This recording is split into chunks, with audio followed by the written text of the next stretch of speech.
حتى أكون أحب إليه من والده وولده والناس أجمعين إن الله وملائكته يصلون على النبي يا أيها الذين آمنوا صلوا عليه وسلموا تسليما اللهم صل على محمد وعلى آل محمد كما صليت على إبراهيم وعلى آل إبراهيم إنك حميد مجيد اللهم بارك على محمد وعلى آل محمد كما باركت على إبراهيم وعلى آل إبراهيم إنك حميد مجيد رب اشرح لي صدري ويسر لي أمري واحلل عقدة من لساني يفقهوا قولي يا رب صل وسلم دائما أبدا على حبيبك خير الخلق كلهم صدق الله العظيم وصدق رسوله النبي الكريم ونحن على ذلك لمن الشاهدين والشاكرين والحمد لله رب العالمين. محترم سامعین حاضرین،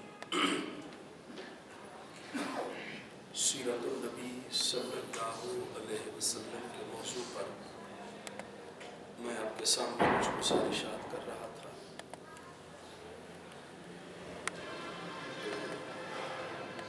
دو طرفہ کام ہے.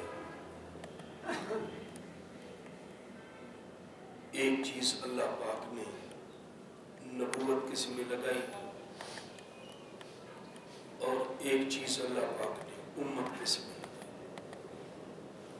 یعنی ایک کام نبی نے کرنا ہے ہمارے لیے، امت کے لیے، اور ایک کام امت نے کرنا ہے نبوت کے لیے. جو کام پیغمبر نے کرنا ہے، نبی نے کرنا ہے، وہ کون سا کام؟ جو امت نے کرنا ہے وہ کون سا کام؟ نبی کے ذمہ ہے امت کو عقیدہ دینا، صحیح عقیدہ دینا. یہ پیغمبر علیہ السلام کے منصب میں شامل عقیدہ دینا، اور امت کے ذمہ ہے نبی کو اپنی عقیدت پیش کرنا. ایک طرف سے عقیدہ آئے گا اور ایک طرف سے عقیدت آئے گا. عقیدے کے اندر تین بنیادی عقیدے ہیں یاد رکھیں، جس پر جن پر انسان کی نجات کا مدار ہے. وہ ہے عقیدہ توحید، عقیدہ رسالت، عقیدہ قیامت. توحید، رسالت اور قیامت.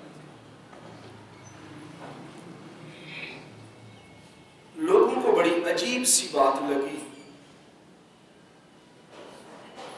جب آقا علیہ السلام نے فرمایا نا کہ اللہ ایک ہے. بڑی عجیب سی بات. 360 جو بنائے ہوئے تھے تو روزانہ ایک کو ٹوٹتے تھے. چھوٹی مصیبت کے لیے کسی اور کو، بڑی کے لیے کسی اور کو، بارش کے لیے کسی اور کو، اولاد کے لیے کسی اور کو، صحت کے لیے کسی اور کو، روزی کے لیے کسی اور کو. 360 جب ایک یہ آواز اٹھی نا بلند ہوئی کہ 360 نہیں ایک، اور توحید سمجھانے کا ہر ایک کا انداز الگ.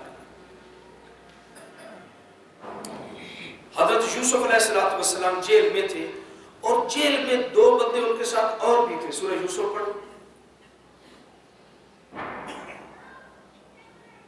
دونوں غیر مسلم ان کو دعوت دے رہے اور دعوت دینے کے کا انداز کیا ہے؟ ارباب متفرقون خیر ام اللہ الواحد القہار، یعنی غلطہ دسو خدا ایک چنگا ہوتا ہے یا زیادہ؟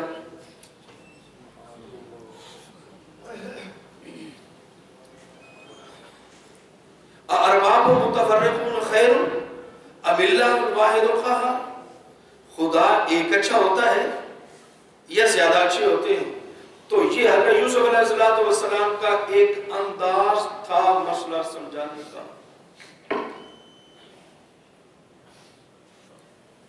اس طریقے سے مسئلہ سمجھا دیا۔ درود پاک پڑھ لیں ذرا۔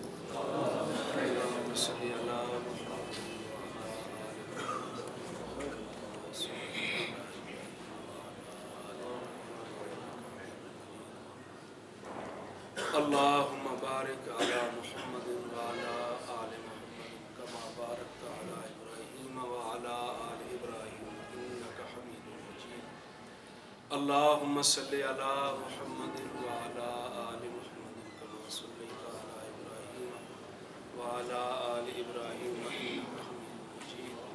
اللہم بارک علی محمد وعلی آل محمد کما بارکت علی ابراہیم وعلی آل ابراہیم انک حمید مجید۔ اللہم صلی علی محمد وعلی آل محمد کما صلیت علی ابراہیم وعلی آل اللہم بارک علی محمد وعلی آل محمد کما بارکت علی ابراہیم۔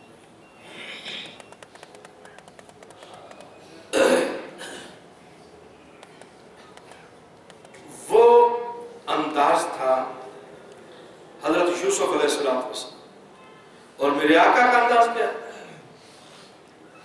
قل هو اللہ احد اللہ الصمد لم یلد ولم یولد ولم یکن لہ کفوا احد۔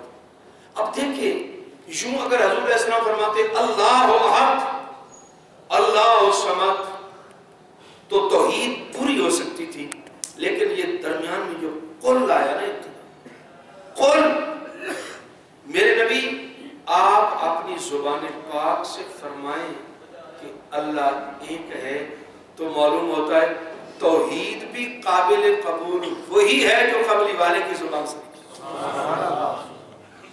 قل سونے تجھے اپنی زبان لگا، اللہ احد، نبی پاک علیہ السلام نے سمجھایا وَإِلَٰهُكُمْ إِلَٰهٌ وَاحِدٌ، تمہارا الہ ایک ہے، تمہارا معبود ایک ہے۔ قولوا لا الہ الا اللہ تفلحوا، لا الہ الا اللہ کہہ دو کامیاب ہو جاؤ۔ حضور صلی اللہ علیہ وسلم کا مسئلہ سمجھانے کا انداز یہ تھا۔ توحید پر اعتراض ہوئے، نبی پاک علیہ السلام نے ان کے جواب دیے کہ سارے کام ایک ہی اللہ کر سکتا ہے، کرتا ہے۔ تم یہ کہتے ہو نا کہ سارے کام اللہ کس طرح کرے گا؟ اللہ ہی کرتا ہے، اللہ ہی کرتا ہے۔ اور دوسرا عقیدہ توحید کے بعد میں نے بتایا رسالت کا، رسالت کا۔ اب رسالت کے اوپر بھی اعتراضات،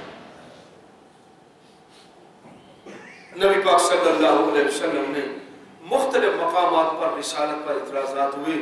پچھلے جمعے بھی میں نے گزارش کی تھی، تو اللہ نے بھی جواب دیے، رسول پاک صلی اللہ علیہ وسلم نے بھی جواب دیا۔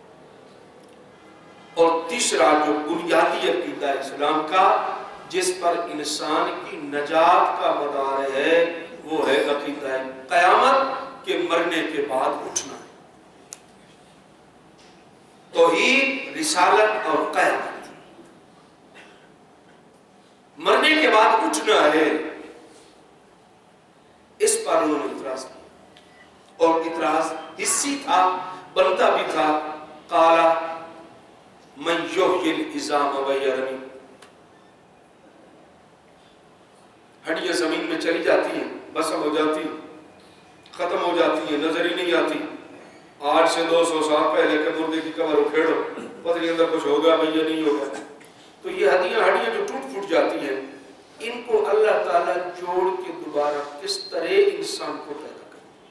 قال من یحیی العظام وَهِيَ رَمِيمٌ، ٹوٹی پھوٹی ہڈیوں کو اللہ دوبارہ کس طرح زندہ کریں گے؟ تو قرآن پاک میں بہت سارے مقامات پر اس کے جواب موجود، لیکن اللہ پاک نے فرمایا جہاں میرے نبی نہ کر، اور شارٹ کٹ جواب قل، جواب دو یحییھا الذی انشأھا اول مرۃ، جس نے پانی کی بوند پر تیری تصویر بنا دی تھی وہ تیری ہڈیاں جمع کر کے بھی دوبارہ سبحان اللہ، تو بھی تصویر بناتا ہے، تو بھی تصویر، هو الذی یصورکم فی الارحام کیف یشاء، تو بناتا ہے تختی پر، تو بناتا ہے تختہ سیاہ پر، تو بناتا ہے کاغذ پر، تو بناتا ہے دیوار پر، تیری تصویر جو ہے وہ مٹ جاتی ہے۔ اللہ فرماتے ہیں میں بناتا ہوں پانی کے قطرے پر، اور وہ پانی کا قطرہ چیز ہی ایسی ہے کہ اس کو ذکر بھی بندہ نہیں کر سکتا۔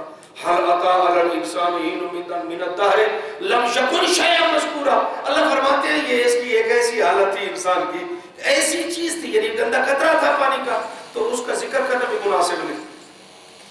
لم یکن شیئا مذکورا، وہ شے مذکور بھی نہیں تھی، تو جس نے پانی کے قطرے پر تیری تصویر بنا کے پلیت کو پاک کر دیا، اس واسطے پلیت کو پاک کر دیا، نجس کو اشرف المخلوقات بنا دیا۔ اللہ فرماتے ہیں دوبارہ پھر میں ان ہڈیوں کو جمع کر کے تجھے بنا سکتا ہوں۔ حضرت فاروق اعظم رضی اللہ تعالیٰ عنہ کے پاس ایک بندہ عذاب قبر کا منکر آیا، شرح الصدور کے اندر علامہ جلال الدین سیوطی رحمۃ اللہ علیہ نے لکھا ہے، ہاتھ میں ایک مردہ سری پکڑے ہوئے، حضرت یہ کافر کی سری لایا، اس کو عذاب ہو رہا ہے؟ حضرت فاروق اعظم نے فرمایا ہو رہا، میری بات سمجھے ذرا توجہ سے، اس کو عذاب ہو رہا؟ جی ہو رہا۔ ہاتھ لگائے، حضرت فاروق نے ہاتھ پہ لی، ٹھنڈی ہے یہ گرم؟ حضرت نے فرمایا ٹھنڈی۔ پھر عذاب کس طرح؟ عذاب کس طرح ہوگا؟ حضرت فاروق اعظم نے فرمایا دو پتھر وہاں سے اٹھا کر وہ لائے، حضرت نے فرمایا اپنے ہاتھوں میں لگو کریے، کیے، ٹھنڈے ہیں یا گرم؟ ٹھنڈے۔ حضرت نے فرمایا ایک دوسرے کے اوپر مارو، جب مارے تو اس سے آگ نکلی۔ حضرت فاروق اعظم نے فرمایا یہ ٹھنڈے تھے؟ جی۔ تو آگ کہاں سے آئی؟ کہنے لگے بظاہر تو ٹھنڈے تھے لیکن اس کے اندر آگ اللہ چھپا سکتے۔ حضرت فاروق اعظم نے فرمایا اللہ عذاب بھی دے اور دنیا سے چھپا بھی لے، رب اس پر قادر ہے۔ اللہ عذاب بھی دے اور مردے کو سامنے رکھ دو، اٹھ کر بیٹھے گا نظر نہیں آئے گا، فرشتے آئیں گے نظر نہیں آئے، پتہ نہیں دنیا کو کیا ہو گیا، ہمارے کندھوں پر دو فرشتے بیٹھے نظر نہیں آتے، کندھوں پر دو فرشتے بیٹھے نظر نہیں آتے، اور کبھی کوئی چیز گم ہو جائے تو اپنی بیوی سے پوچھتے ہیں میں نے پین یہاں رکھا تھا، کاغذ رکھا تھا، کتاب رکھی تھی، رومال رکھا تھا، فلاں چیز بٹوا رکھا تھا، وہ کدھر گیا؟ بیوی نہیں بتاتی، پھر بیٹی سے پوچھتے ہیں، بیٹے سے پوچھتے ہیں، سب سے پوچھتے ہیں، کبھی ان فرشتوں سے تو نہیں پوچھا یار تجھے دس میرے نام رہا ہے؟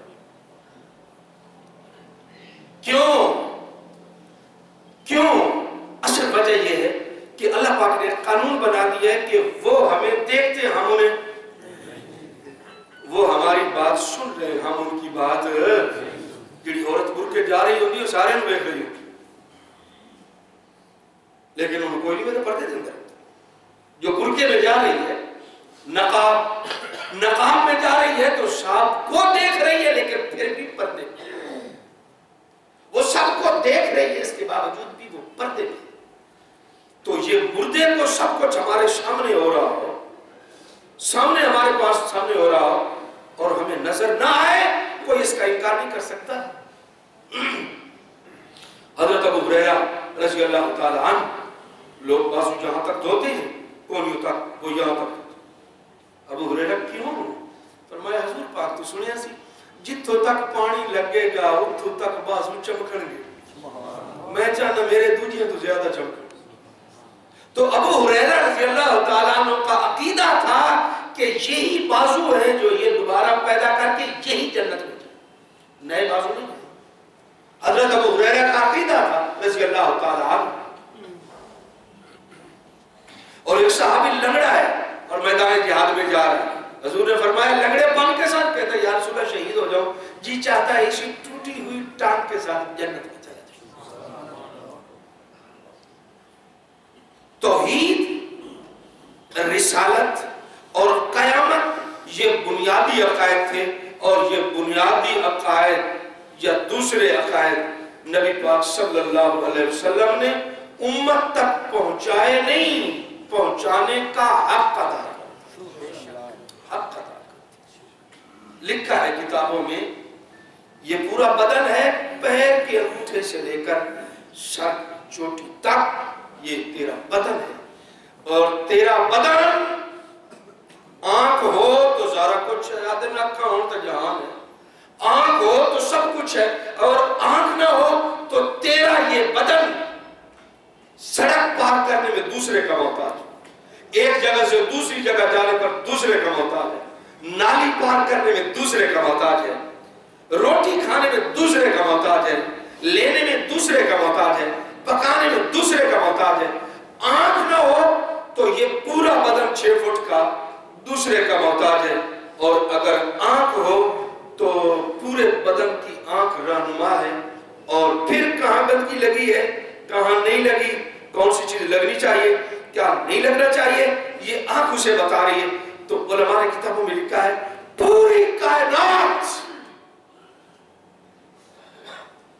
دونوں جہان, زمین و آسمان نہیں, 7 آسمان اور 7 زمینیں, اور ان کی تمام مخلوقات یہ ایک بدن ہے, اور اس پورے بدن کی آنکھ کا نام حضرت محمد رسول اللہ.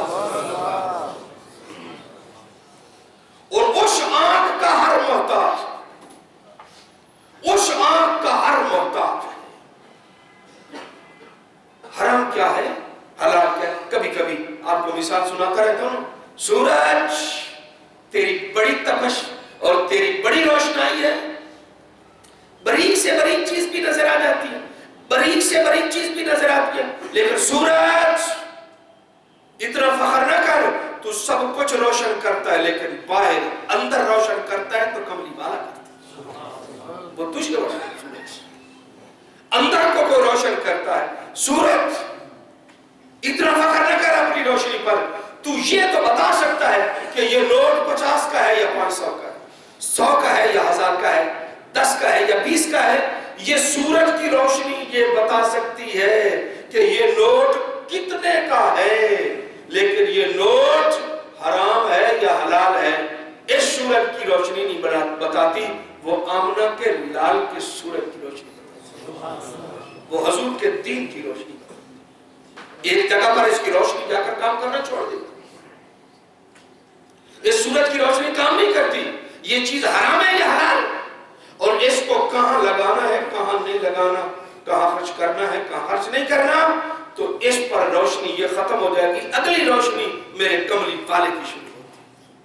دوستو, ہر معاملے, ہر جو لوگ آج کل اس دور میں مجھ سے مسئلہ پوچھتے ہیں, جب کوئی بندہ مسئلہ پوچھتا ہے نا تو میں اللہ کا شکر ادا کرتا ہوں, یا اللہ تیرا شکر ہے.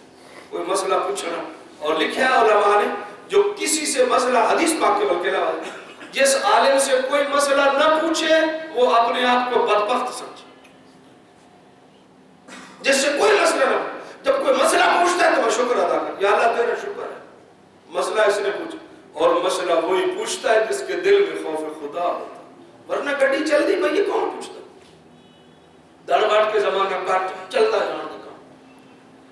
اللہ اللہ اللہ, لوگ مسئلہ پوچھتے ہیں, اور مسئلہ وہی پوچھتا ہے جو صحیح راستے پہ چلنا چاہتا ہے. تو میں عرض کر رہا ہوں, نبی اپنی امت کو عقیدہ دے رہا ہے, توحید کا, رسالت کا, قیامت کا. پیغمبر تو عقیدہ دے رہا ہے, ختم نبوت کا. پیغمبر عقیدہ دے رہا ہے, پیغمبر عقیدہ دے رہا ہے. اور عقیدہ پہنچانے میں, سمجھانے میں, بتانے میں صرف نبی نے پہنچایا, سمجھایا, بتایا نہیں, بلکہ بتانے کا حق ادا کر دیا. ٹھیک ہے. آگے امت نے عقیدت پیش کرنی, امت نے نبی کو پیار دینا ہے. اللہ اللہ بخاری صفحہ 106. کیا حضرت صدیق اکبر رضی اللہ تعالیٰ عنہ مصلی پر آئے ہوئے مصلی چھوڑ اللہ اکبر کہہ کے نماز شروع کر دی اور پھر نماز چھوڑ دی, پیچھے ہٹ نماز میں تھے اور حضور صلی اللہ علیہ وسلم, ابن ماجہ میں حدیث آ رہی ہے, دو بندوں کے کندھوں پہ ہاتھ رکھ کے اس سہارے پر چلتے ہوئے آئے, وَرِجْلَاهُ تَخُطَّانِ فِي الْأَرْضِ, حضور کے قدمیں جو زمین پر اٹھتے نہیں تھے تو قدموں سے زمین پر لکیریں لگی, وَرِجْلَاهُ تَخُطَّانِ فِي الْأَرْضِ, زمین پر لکیریں اور خط لگ رہے تھے. حضور علیہ السلام جو پیچھے آئے تو صحابہ نماز میں تھے, تو صحابہ نے ہاتھ مارنا شروع کیا ہاتھ کے اوپر. تو حضرت صدیق اکبر نے سمجھا کہ نماز کے اندر یہ ماجرا ہو جائے کہ صحابہ ہاتھ پہ ہاتھ مارنا شروع کر دیں, یہ کبھی بھی نہیں ہو سکتا, یہ اسی وقت ہو سکتا ہے جب کملی والے آ جائیں. اللہ اللہ اللہ اللہ, ان کر کے دیکھیں حضور علیہ السلام آ رہے تھے, صدیق اکبر پیچھے ہٹے, ادب کی بھی حد ہو, پیچھے ہٹے. جب پیچھے ہٹے حضور علیہ السلام نے فرمایا انسبت مکانہ, کھڑو جا اپنی جگہ, اپنی جگہ پر ٹھہر, لیکن ہٹتے گئے. حضور آگے آگے, جب آگے آگے نماز پڑھائی, حضور علیہ السلام نے فرمایا میں نے تجھے نہیں کہا تھا کہ اپنی جگہ پر ٹھہرے رہو, یا رسول اللہ ابن ابی قحافہ کی پشت ہو اور محمد رسول اللہ کا چہرہ ہو. میری کانڈ نہ سڑ جانا, میں تو اڈر کر میں کھڑا کس طرح ہو سکتا, مجھ سے تو نہیں ہو سکتا, یہ میرے پاس سے چیز باہر تھی. گھر میں کچھ مال لے کر بیٹھے تھے حضرت صدیق اکبر رضی اللہ تعالیٰ اور پریشان تھے. بیوی نے پوچھا اس مال کی وجہ سے پریشان کیوں, حلال کا ہے یا حرام کا؟ کہنے لگے حلال کا. تو پریشان کیوں؟ فرمایا حضور کو دینا چاہتا ہوں. آقا کو دینا چاہتے ہو تو پھر پریشانی کس بات کی ہے؟ کہنے لگے میں نے آقا سے سنا تھا الید العلیٰ خیر من ید السفلی, جو اوپر والا ہاتھ ہوتا ہے نیچے والے ہاتھ سے بہتر ہوتا ہے, یعنی دینے والا لینے والے سے بہتر ہوتا ہے. میں حضور صلی اللہ علیہ وسلم کو یہ مال دوں گا, حضور یوں کر کے لیں گے, میرا ہاتھ حضور کے ہاتھ کے اوپر آ جائے گا, یہ برداشت نہیں کر سکتا. میرا ہاتھ اوپر ہو نبی کا, میں اتنا بھی برداشت نہیں کر سکتا کہ میرا ہاتھ اٹھتے ہوئے تے سونے دا ہاتھ تھلے, میں نہیں پتا کروں کیا. سوچتے رہے, چلو چلتا ہوں. حضور علیہ السلام کی خدمت میں حاضر ہوئے, خدمت حاضر ہوئے تو یوں کر کے مال نہیں دیا, مال یوں رکھ, یوں. حضور علیہ السلام نے یوں اٹھایا تو کہنے لگے شکر ہے مال بھی دے دیا اور میرے پیغمبر کا ہاتھ بھی اوپر جانا, مال بھی دے دیا اور میرے نبی کا ہاتھ اوپر رہا, میرا ہاتھ نیچے. میں پھر حضرت عباس سے پوچھا گیا, عباس ترمذی جلد نمبر 2, عباس تم بڑے ہو جو آقا یا آقا بڑے ہیں؟ جواب سننا, حضرت عباس بڑے سن ہمارے چھے, عباس تم بڑے ہو یا حضور علیہ السلام؟ فرمایا بڑے وہی ہیں, میں پہلے پیدا ہوا تھا, پیدا میں پہلے ہوا تھا, لیکن بڑے پھر بھی وہی. اے نہیں آخیا میں بڑا ہوں. یار کمال ہو گئی. صحابہ تو سیکھو نا دین, صحابہ سے سیکھو نا ایمان. نبی کریم علیہ السلام, حضور یہ ہماری انگلی ہے ہاتھ کی, تو یہ انگلی جو ہے اس انگلی سے چھوٹی, دیکھ سب کی میری ویکھن کی لوڑ کو نہیں, آپ نے کیا, یہ انگلی اس سے چھوٹی, لیکن نبی کریم علیہ السلام کی یہ انگلی اس سے بڑی تھی, لیکن خوبصورت لگتی تھی, بدصورت نہیں لگتی. یہ کیوں بڑی تھی کہ جب بھی نبی پاک علیہ السلام انگلی کے ساتھ کسی کو تشبیہ دیتے تو فرماتے میں اور وہ, تو اس کو میں کہتے. جب اس کو میں کہتے نا تو اللہ پاک نے فرمایا جشنو تو میں آکھنا ہے اور میں چھوٹے رمن کی لیتے, اس کو چھوٹا.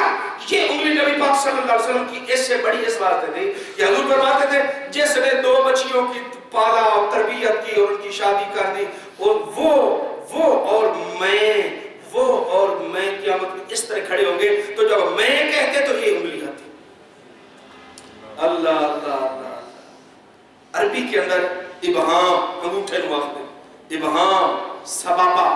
وسطی، بنسر، خنسر، ان انگلیوں کے نام ہے. اس کو عربی میں کہتے تھے سبابہ، اور سبابہ کا معنی ہوتا ہے گالی دینے والے. سبابہ سب سے، سب میں نے گال کرنا، سبابہ گالی دینے والی. حضور علیہ السلام نے فرمایا کیا؟ صحابہ نے کہا یا رسول اللہ سبابہ. فرمایا سبابہ نہیں، سباہا، تسبیح کرنے والے. ایتھوں شروع ہوتا ہے سبحان اللہ.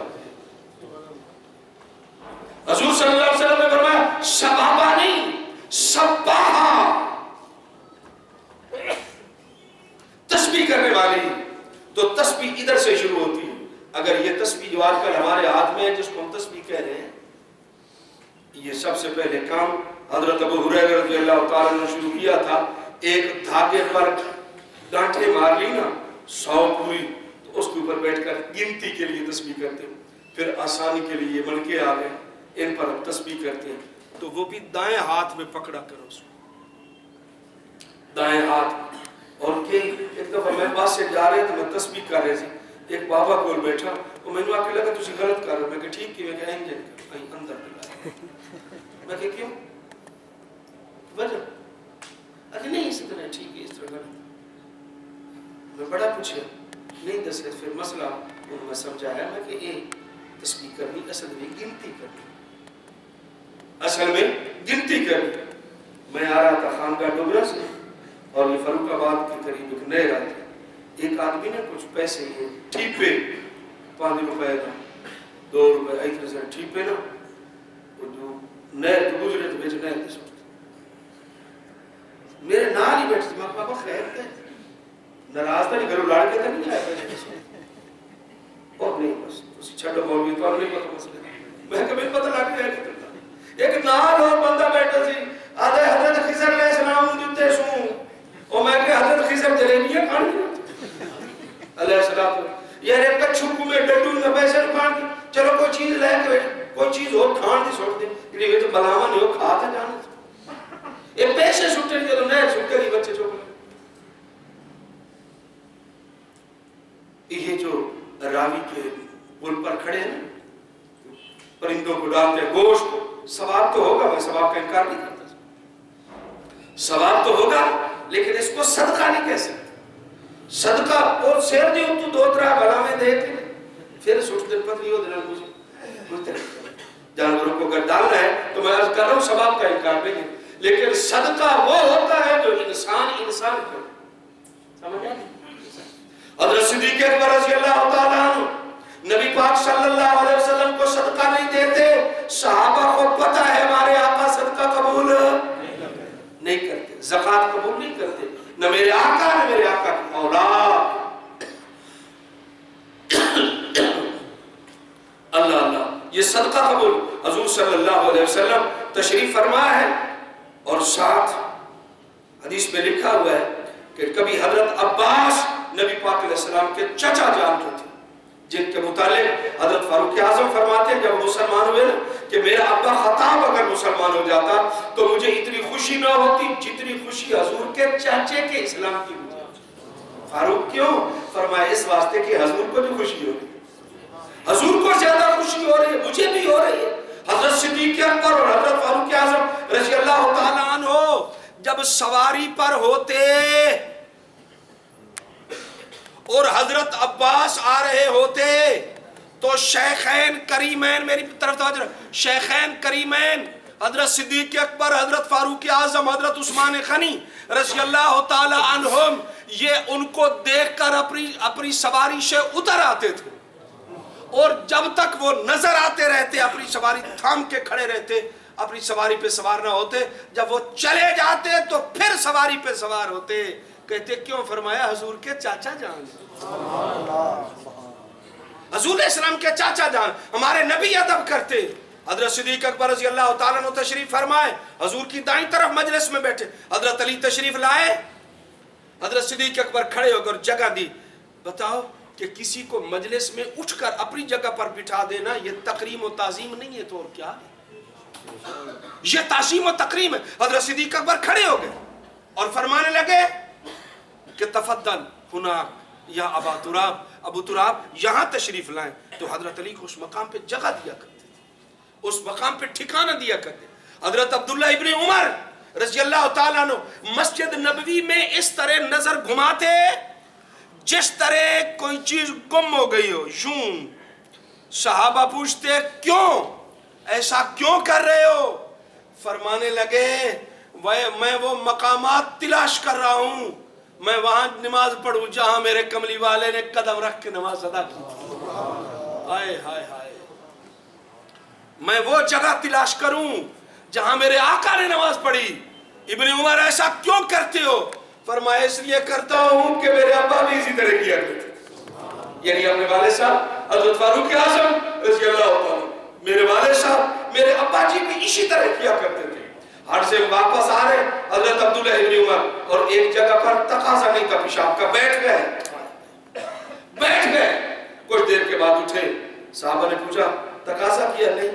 تو بیٹھے کیوں؟ فرمایا جہاں حضور نے تقاضا کیا تھا مجھے تقاضا نہیں تھا، میں ویسے ہی بیٹھ گیا تھا کہ اس مقام کا برکت تو حاصل کر، اس میں جگہ کی برکت حاصل کر. اللہ صحابہ کرام رضوان اللہ تعالی علیہم اجمعین بیان کرتا رہتا ہوں کہ حضور علیہ السلام وضو فرماتے تو وضو کا پانی زمین پر نہ گرنے دیتے. امام اعظم ابو حنیفہ رحمۃ اللہ علیہ، امام مالک رحمہ اللہ نہر کے کنارے پر وضو کر رہے ہیں. بھئی ہماری تو اتنی بڑی آنکھیں نہیں ہیں جتنی بڑی آنکھیں ان کی تھی نا.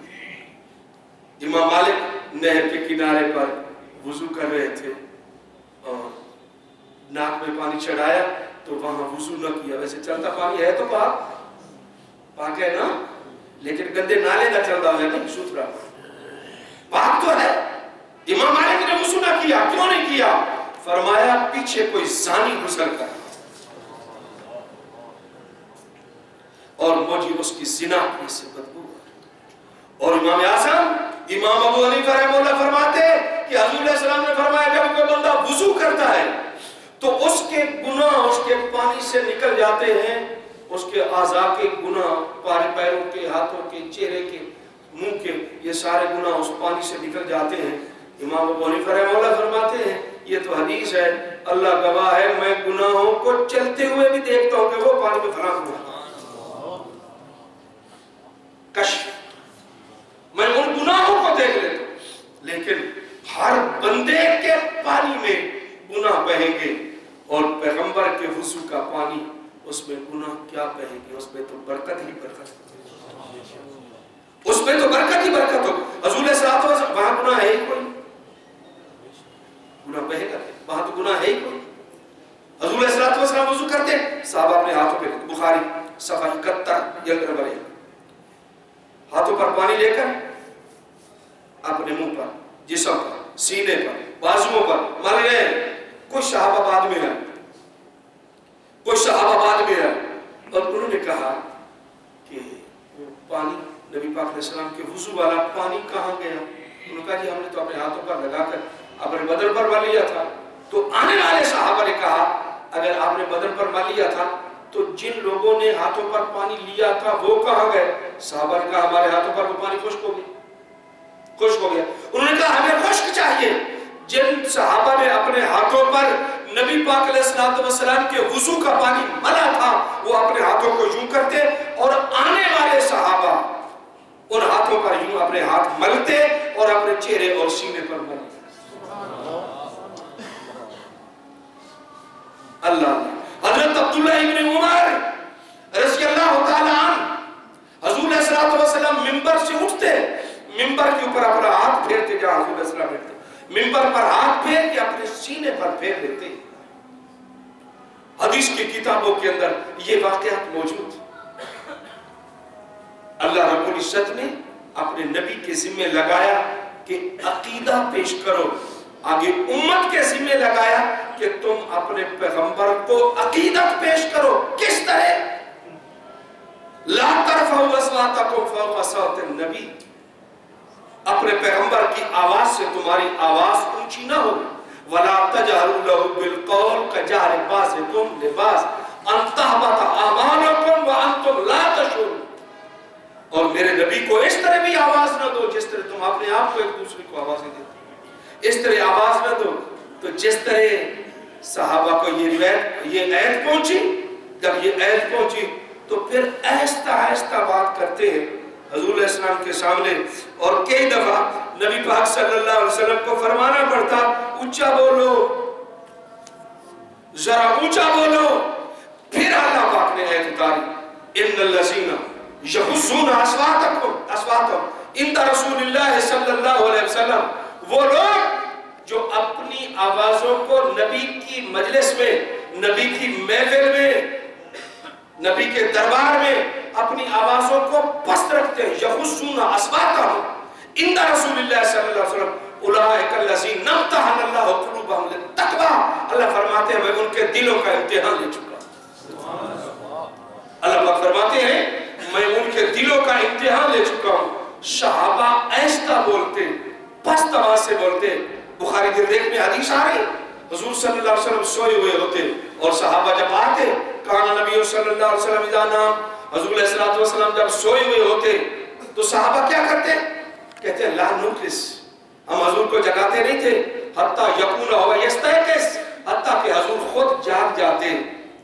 حضور کو جگاتے نہیں تھے حتیٰ کہ آقا علیہ السلام خود جاگ جاتے، خود جاگ جاتے. صحابہ سے پوچھا گیا کیوں نہیں جگاتے تھے؟ لِأَنَّا نَكُونَ، آگے حدیث کے لفظ یہ صحابہ کا قول پیش کرا، لِأَنَّا نَكُونَ لَا نَدْرِي مَا يُحْدَثُ لَهُ یا مَا يُحْدَثُ لَهُ فِي نَوْمِهِ، ہمیں یہ پتہ نہیں تھا، پتہ نہیں ہوتا تھا، یقین نہیں ہوتا تھا کہ ہو سکتا ہے خواب میں نبی پاک صلی اللہ علیہ وسلم کو وحی آ رہی ہو. حضور صلی اللہ علیہ وسلم نے فرمایا لوگوں ہم انبیاء جتنے بھی ہیں، ہم انبیاء جتنے بھی ہیں، ہم انبیاء جتنے بھی ہیں، بخاری میں حدیث آئی، ہم جتنے بھی ہیں ہماری آنکھیں بند ہوتی ہیں اور ہمارا دل جاگتا رہتا ہے. ہم سوتے ہیں ہمارا دل بھی سو جاتا ہے، اسی لیے تو ہمارا وضو ٹوٹ جاتا ہے. ہم سوتے ہیں ہمارا وضو ٹوٹ جاتا ہے اور نبی کریم صلی اللہ علیہ وسلم سو کر اٹھتے. صحابی کہتے ہیں میں نے نبی پاک صلی اللہ علیہ وسلم کے خراٹے سنے. خراٹے، آپ خراٹے مار کر سو رہے تھے، گہری نیند میں تھے. جب اٹھے تو آپ نے نماز شروع کر دی، وضو نہیں کیا. پوچھا گیا، حضور نے فرمایا نبی کی آنکھ سوتی ہے، نبی کا دل. تو یہ اعزاز صرف نبوت کو، یہ اعزاز صرف نبوت کو ہے. حضور علیہ السلام نماز میں کھڑے جماعت کروا رہے، فرمایا صفوں کو سیدھا رکھا کرو، میں محمد جس طرح آگے سے دیکھتا ہوں اسی طرح پیچھے میں بھی. حدیث بخاری میں. کون انکار کرے؟ جس طرح آگے سے دیکھتا ہوں اسی طرح پیچھے سے دیکھتا ہوں. ایک یہودی دوسرے یہودی سے بات کر رہا ہے، کہتا ہے یار وہ فلاں نبی جو ہے، فلاں نبی جو ہے نا اس کی یہ بات ہے. وہ تو چپ کر رہا ہے. ایک یہودی دوسرے کو بات کر رہا ہے حضور کی، دوسرا یہودی کہتا ہے چپ. کیوں؟ یہ چار اکھاں یا کوئی بھی ایک پیچھے ہوگی. اس کی چار آنکھیں، وہ آگے سے بھی دیکھتا ہے اور پیچھے سے بھی دیکھتا ہے. اللہ اللہ اللہ. نبی کریم علیہ السلام فرماتے ہیں اللہ پروردگار عالم مجھے جنگ سے پہلے 1 مہینہ میرا روب دشمن کے دل میں ڈال دیتا. نبی پاک علیہ السلام کی شان ہے. اور عاجزی کتنی ہے، عاجزی کتنی ہے. جنگ سے واپس آ رہے حضور علیہ السلام نے فرمایا یہاں پڑھاؤ کرو، کھانا وانا پکاؤ، کھا لو اور پھر آگے نکلیں گے. تو صحابہ نے اونٹ بٹھائے، کوئی سامان اتار رہا ہے، کوئی پالان اتار رہا ہے، کوئی کلے ٹھوک رہا ہے، کوئی جانوروں کو باندھ رہا ہے، کوئی پانی بھر کے لا رہا ہے، کوئی آٹا گوندھ رہا ہے، اپنے اپنے کام میں لگے ہوئے. تو ایک صحابی نے اچانک آواز دی، اور رسول پاک کے صحابیوں بتاؤ حضور کہاں ہیں؟ نبی پاک صلی اللہ علیہ وسلم غیب. اب جس کا جہاں ہاتھ تھا وہی رک گیا، جس کام میں تھا اس کا کام وہی رک گیا. سارے پریشان کہ آقا علیہ السلام کہاں ہیں. اچانک ایک صحابی کی نظر پڑی، سامنے جنگل سے نبی پاک علیہ السلام نے ایک لکڑیوں کی گٹھڑی اپنے سر پہ اٹھائی ہوئی ہے اور تشریف لا رہے. لکڑیوں کی گٹھڑی سر پہ اٹھائی ہوئی اور تشریف لا رہے تھے، صحابہ دوڑے، یا رسول اللہ ہم کس لیے تھے؟ اللہ کے حبیب ہم کس لیے تھے؟ حضور صلی اللہ علیہ وسلم نے فرمایا ہر کوئی اپنے کام میں لگا ہوا تھا، اور میں نے سمجھا، میں نے کہا کہ میں بھی اس کام کے اندر حصہ ڈالوں۔ اگر میں آپ کو کہتا تو آپ مجھے یہ کام کرنے نہ دیتے، آپ مجھے اس کام پر جانے نہیں دیتے۔ حضور صلی اللہ علیہ وسلم جو آگے دارین غار کے اندر، معراج والی رات غار کے اندر جا رہے، حضرت صدیق اکبر وہاں قسم اٹھاتے، حدیث پاک ہے، کسی نے غار دیکھی ہوگی آپ میں سے، اب تو کسی درجے کا راستہ ہے، اس وقت تو راستہ ہی کوئی نہیں ہوگا جب آپ چڑھے تھے، اب تو کچھ نہ کچھ بنایا ہوگا، پھر بھی بہت مشکل ہے، 3 گھنٹے لگ جاتے ہیں وہاں جاتے ہیں۔ تو حضور علیہ السلام نے اس غار کے دہانے پر حضور کو روک لیا، مشکات جلد نمبر 2، فرمایا واللہ لا تدخل حتی ادخل فی، یا رسول اللہ آپ نہیں جائیں گے، پہلے میں جاؤں گا، حتی ادخل فی، حتی کہ میں جاؤں گا۔ حضور نے فرمایا کیوں؟ کہ لگے ان کان فیہ شیء اصابنی دونک، یا رسول اللہ کوئی چیز اگر کاٹنے والی ہو تو ابو بکر کو کاٹ لے، آپ کو نہ کاٹے۔ کوئی چیز لگنے والی ہو، کوئی کانٹا پڑا ہے، کوئی نوکیلا پتھر پڑا ہے، کوئی ٹھیکرا پڑا ہے، کوئی بچھو ہے اس کے اندر، کوئی کانٹا ہے اس کے اندر، کوئی شیشہ نوکدار پڑا ہے، کوئی چیز اس کے اندر اگر پڑی ہے، ان کان فیہ شیء اصابنی دونک، وہ مجھے لگے آپ کو نہ لگے۔ حضور علیہ السلام نے اس جانثار صحابی، وفادار صحابی کی بات کو لیا، آپ کھڑے ہو گئے، صدیق اکبر اندر گئے، نہ ہاتھ میں کسی، نہ کھرپا، کوئی چیز بھی، نہ پہوڑا، کوئی چیز ہاتھ میں نہیں تھی، اپنے ہاتھوں کے ساتھ اس غار کو صاف کر رہے تھے۔ میں نے عرض کیا آقا علیہ السلام نے امت کو کیا دیا؟ سمجھ نہیں آئی؟ حضور نے امت کو کیا دیا؟ عقیدہ، اور امت کیا دے گی؟ عقیدت۔ بن دیکھ کے فدا ہے ہر کوئی، بن دیکھ کے فدا ہے ہر کوئی، دیدار کا عالم کیا ہوگا؟ ہمیں سے کسی نے بھی آقا علیہ السلام کو نہیں دیکھا، اور پھر بھی حضور کی تعریفیں، اور پھر بھی حضور پر فدا ہو رہے ہیں، تو جنہوں نے دیکھا ہے بتاؤ دیدار کا عالم کیا ہوگا؟ بن دیکھ کے فدا ہے ہر کوئی۔ خدا کی قسم، نبوت کی زیارت اللہ پاک نے صرف صحابہ کی قسمت میں رکھی تھی، اور جو انبیاء آئے تھے معراج کی رات، انہوں نے دعا کی تھی یا اللہ وہ دکھا تو صحیح، جس کا تعارف ہم کراتے ہوئے چلے گئے، ساری زندگی جس کا تعارف کرواتے رہے، اس کو دکھا تو صحیح۔ اللہ پاک فرمائے کہ آؤ تر نماز بھی ہو دے پیچھے پڑھو، زیارت بھی کرو، اقتداء بھی کرو، زیارت بھی کرو اور اقتداء بھی کرو۔ آئے وہ عالم برزخ میں تھے، حضور عالم دنیا میں تھے، تو عالم برزخ والے عالم دنیا کے امام کے پیچھے نماز پڑھ کے چلے گئے، نماز پڑھ کے چلے گئے، تو سارے نبی آدم سے عیسیٰ تک عقیدہ بنا، سارے نبی آدم سے عیسیٰ تک وہاں رہے یا یہاں آ جائیں، حضور کے امتی بھی ہیں اور حضور کے مقتدی بھی، حضور کے امتی بھی ہیں اور حضور کے مقتدی بھی ہیں، حضور کے مداح بھی ہیں اور حضور کے شناخہ بھی ہیں۔ وآخر دعوانا، بیٹھے آخر دعوانا الحمدللہ رب العالمین۔